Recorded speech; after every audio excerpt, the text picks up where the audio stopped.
अदृश्य एपिसोड 1। गायब होने का रहस्य। तेज बारिश की आवाज, दूर कहीं बिजली कड़कती है। कोलकाता एक ऐसा शहर जो रहस्यों से भरा हुआ था। पुरानी हवेलियां जिनके दरवाजे अजीब सी सरसराहट करते थे।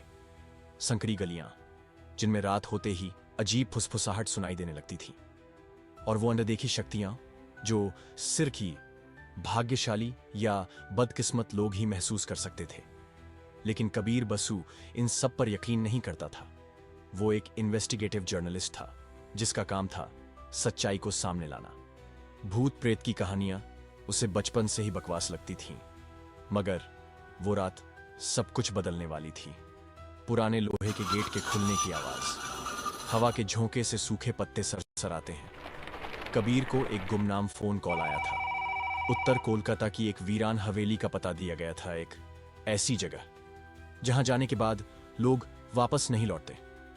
लोग कहते थे कि वहां एक आईना था और जिसने भी उसमें कुछ अनदेखा देख लिया वो खुद ही अदृश्य हो गया।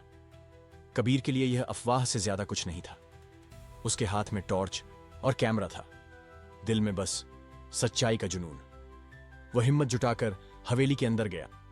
दीवारों पर समय की धूल जमी थी। पुराने राजघराने की तस्वीरें झुकी हुई टंगी थीं। उनकी आंखें ऐसे घूर रही थीं जैसे किसी अनचाहे मेहमान को पहचान रही हों। लेकिन कबीर का ध्यान सबसे बीच में रखे एक विशाल आईने पर गया। वो दरारों से भरा हुआ था। उस पर अजीब से पुराने चिन्ह खुदे हुए थे। जैसे ही कबीर ने टॉर्च की रोशनी उस पर डाली, हवा अचानक तेज हो गई। दरवाजा जोर से बंद हो जाता है। तापमान अचानक गिर जाता है। कबीर की सांस तेज हो गई। उसे महसूस हुआ कि आईने में कुछ अजीब था। उसकी परछाई हिल नहीं रही थी। और तभी आईने से एक भारी गूंजती हुई आवाज आई। तुमने अनदेखे को देखने की इच्छा की थी, अब खुद अदृश्य हो जाओ। गायब होने की प्रक्रिया शुरू हो जाती है।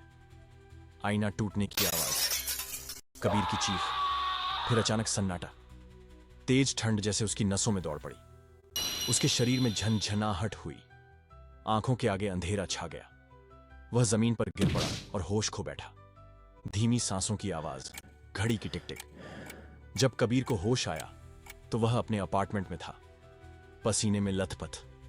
पर एक अजीब बात थी, उसे याद नहीं था कि वह वहां कैसे पहुंचा। उसका कैमरा गायब था। फोन में कोई रिकॉर्डिंग नहीं थी। क्या यह सिर्फ एक सपना था?